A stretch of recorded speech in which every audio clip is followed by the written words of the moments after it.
नमस्कार.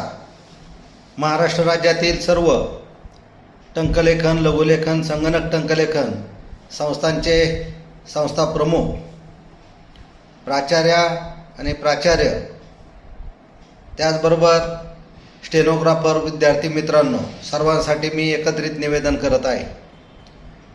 शासनाने लघुलेखन संवर्ग मृत घोषित केल्याने महाराष्ट्र शासनाच्या अनेक विभागात स्टेनोग्राफरची पदभरती बंद झाली. मागे आपण राहुरी येथे आंदोलन केले. सन्माननीय मुख्यमंत्री महोदयांनी जाहीर सभेत आश्वासन दिलं होतं, स्टेनोग्राफर बांधवांचा नक्कीच शासन विचार करेल. मात्र याबाबत मुख्यमंत्री महोदयांनी कोणताही विचार केल्याचं जाणवत नाही, कारण त्यानंतर सरळ शासनाचा JR निघालेला आहे आणि त्यामुळं आता आपल्याला रस्त्यावर उतरणं गरजेचं आहे. म्हणून महाराष्ट्राच्या टंकलेखन संघटनेच्या वतीने आपण संघटनेचे पदाधिकारी, लघुलेखन संस्था चालक, त्याचबरोबर विद्यार्थी बांधव यांचा ग्रुप करून आपण जागृती केली. आदरणीय डॉक्टर नंदकुमार बेडसे साहेब अहिल्यानगरला आल्याच्या नंतर त्यांच्याशी संघटनेचे जे तज्ज्ञ, लघुलेखन तज्ज्ञ, अनुराधा थिटे मॅडम असतील, सन्माननीय अजमेरे सर असतील, सन्माननीय आपशे सर असतील, भोमे सर असतील, संघटनेचे महासचिव दानी सर असतील, या सर्वांनी जी चर्चा केली होती, कारण मी लग्न घाईत होतो, पण झालेल्या चर्चेप्रमाणे ज्या सूचना आल्या त्याप्रमाणे आपण महाराष्ट्र राज्याचे मुख्यमंत्री नामदार देवेंद्र फडणवीस साहेब आणि अप्पर मुख्य सचिव सामान्य प्रशासन विभाग फिरादा मॅडम यांना आपण सविस्तर निवेदन दिलेलं आहे. निवेदन देऊन न थांबता आपण त्यांना आपल्या शिष्टमंडळाला प्रत्यक्ष भेटीसाठी वार, तारीख आणि वेळ कळवण्याची विनंती केलेली आहे. आपला वेळ वायाला जाऊ नये. उद्या आपल्याला बोलवलं नाही, चर्चा केली नाही तर आपल्याला रस्त्यावर उतरण्याची पर्याय नाही. म्हणून आपण आझाद मैदान येथे 1 जून आणि 2 जून आंदोलनाची तयारी करत आहोत. मला खात्री आहे की जर मोठ्या संख्येने आंदोलन झालं तर आपलं एका दिवसामध्येच शिष्टमंडळाला वेळ मिळत शासनापर्यंत आपल्याला पोहोचता येईल आणि काहीतरी चांगलं घडेल या अपेक्षेने 1 जूनला आपण सगळ्यांनी एकत्र यायचं आहे. त्या पद्धतीने आपण आझाद मैदान पोलीस स्टेशन यांना निवेदन देऊन त्यांची रीतसर परवानगी घेतलेली आहे. मला खात्री आहे महाराष्ट्रातील, राज्यातील संघटनेचे पदाधिकारी, लघुलेखन संस्था चालवणारे संस्था चालक आणि ज्या आपल्या वाईट विद्यार्थ्यांवर वाईट वेळ आलेली आहे अशा विद्यार्थी बांधवांना आणि बांधवांसाठी आपण सर्वजण रस्त्यावर उतरायचं आहे आणि 1 दिवसाचं आपलं आंदोलन यशस्वी करायचं आहे.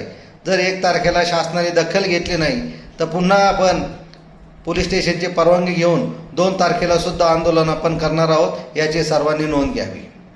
त्यानंतर आज पुन्हा महाराष्ट्र लोकसेवा आयोगाने स्किल टेस्ट बंद करण्याचे एक पत्र सोशल मीडियावर परत आहे आणि संस्था चालक पूर्ण भयभीत झालेले आहेत.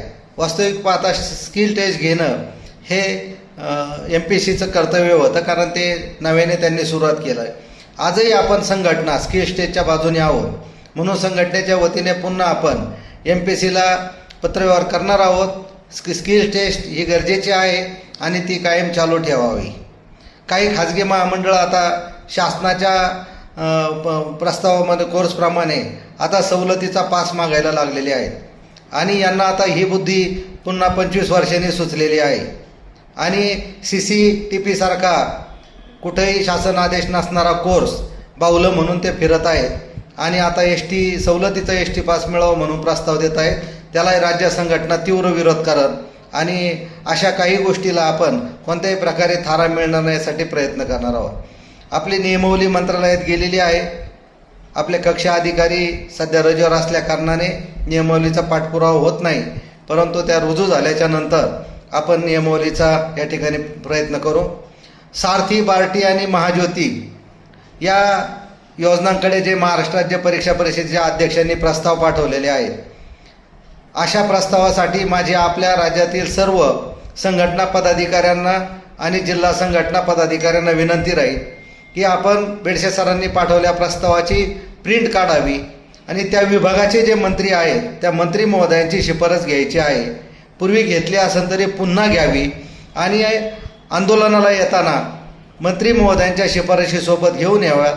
त्यांना संघटनेचं एक निवेदन जोडावं आणि डॉक्टर बेडसे सरांचं एक निवेदन जोडावं आणि आपल्या GCC TBC टंकलेखन लघुलेखनाचा समावेश सारथीच्या, बार्टीच्या आणि महाज्योती क्रांतीच्या या योजनेमध्ये, त्याचबरोबर मला वाटतं RT पण अण्णाभाऊ साठे महामंडळ आणि मौलाना आझाद महामंडळ यांच्यासाठी सुद्धा आपण सर्वांनी पत्र घ्यावेत आणि ते येताना सोबत आणावेत.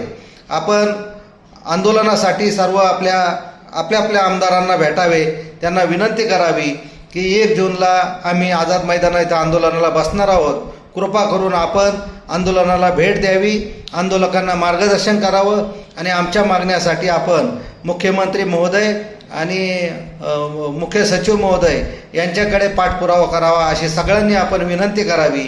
आणि पुन्हा एकदा विनंती करतो, संघटनेचा पत्रव्यवहार प्रत्येक ठिकाणी चालू आहे, पाठपुरावा चालू आहे. आपण मोठ्या संख्येने मिळेल त्या वाहनाने सोबत फक्त आपलं 2 दिवसाचं 1 दिवसाचं जेवण आणायचं आहे, एक छत्री आणायची, कारण उन्हाळा असेल तरी काम येईल, पावसाळा असेल तरी काम येईल. आणि छत्री असली तर त्याच्यावर आपल्याला लघुलेखन संवर्ग बचाव आणि आम्हाला न्याय द्या अशा पद्धतीचे स्टिकर त्या ठिकाणी लावता येतील. जे विद्यार्थीगण टेम्पोने येतील, मोठमोठ्या गाड्याने येतील, त्यांनी पाण्याचे जार बरोबर आणावेत, जेणेकरून आपल्याला कोणत्याही प्रकारची गैरसोय त्या ठिकाणी होणार नाही. आणि आपले जे विद्यार्थी संस्था चालकांचे मुंबई परिसरामध्ये जे नोकरीला आहेत, जॉबला आहेत, त्यांना आपण सगळ्यांनी आवाहन करावं की या स्टेनोग्राफरच्या आंदोलनाला जे कार्यरत सेवक आहेत त्यांनी सरळ हाताने मदत करावी आणि पाणी आणि जेवण कमी पडणार नाही यासाठी त्या ठिकाणी सहकार्य करावं, एवढी सर्वांनी मागणी करावी. एवढंच आवाहन सर्वांना करतो आणि थांबतो. जय हिंद, जय महाराष्ट्र, जय MSCI.